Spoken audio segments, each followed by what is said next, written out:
एखाद्या कामात किती परिपूर्णता असावी, की आमच्या लहानपणी आम्हाला आईची कडक शिस्त असायची, हे काम असंच व्हायला हवं. आणि आज उद्या स्वामी समर्थांची पालखी आमच्या नाडकर्णी नगरमध्ये येणार आहे, तर आम्ही सगळ्याजणी काम करत होतो. आणि आता शेंगदाणे नीट करायचं काम चालू होतं.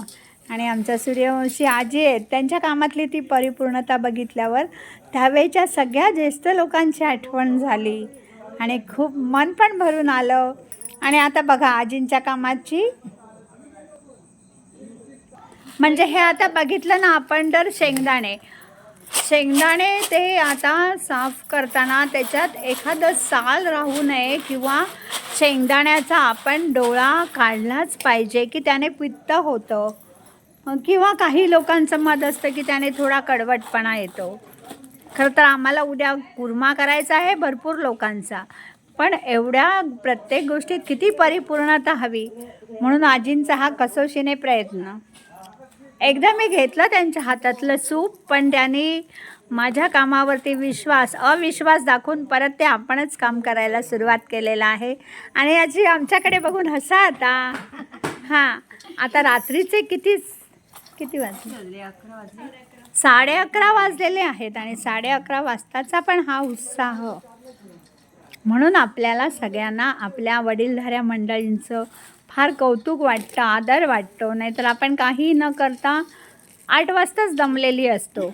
पण ह्या कामाची परिपूर्णता बघितलं तर बघा, हे डोळे सगळे काढलेत, पण त्याच्यात सुद्धा एखादा शेंगदाणा राहू नये याच्यासाठीची त्यांची ही धडपड. आणि ती सुद्धा आपण एकदा घेतलं, मी म्हटलं ना तुम्हाला, एकदा घेतलं मी सूप हातात, पण नाही, आपणच करायचं. आणि कॉन्फिडन्स.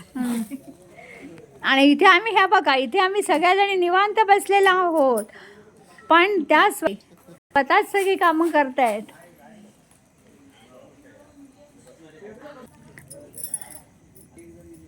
आणि आता अशा प्रकारे एवढे बरे डोळे काढलेले आहेत.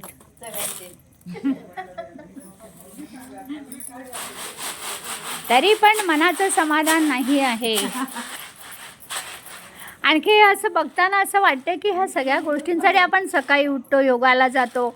योगाला जायला आपल्याला वेळ नसतो, तरी पण आपण जातो. पण घरातली कामं करायला मात्र आपण काटकसर करतो, की हे सगळं करताना किती आपल्या शरीराचा पण व्यायाम होतो. पण हे एवढे सगळे डोळे कशाला काढताय? कोणती कुणाला तर खाल्लं तर पचतंय, कुणाला पचत नाही आहे. आणि त्याच्यामुळं त्रास होतोय, पोट दुखतं, संडास लागतंय, असं होतंय ना, बाथरूम लागतंय. मग त्याच्यानं कोण खात नाहीत, म्हणून ते बगलेलं काढायचे. वा, म्हणून आपणा सगळ्यांना आपल्या वडीलधाऱ्यांबद्दल खूप आदर आहे. आणि अशा त्या पूर्ण पिढीला आणि आजीला मी वंदन करते आणि थांबते.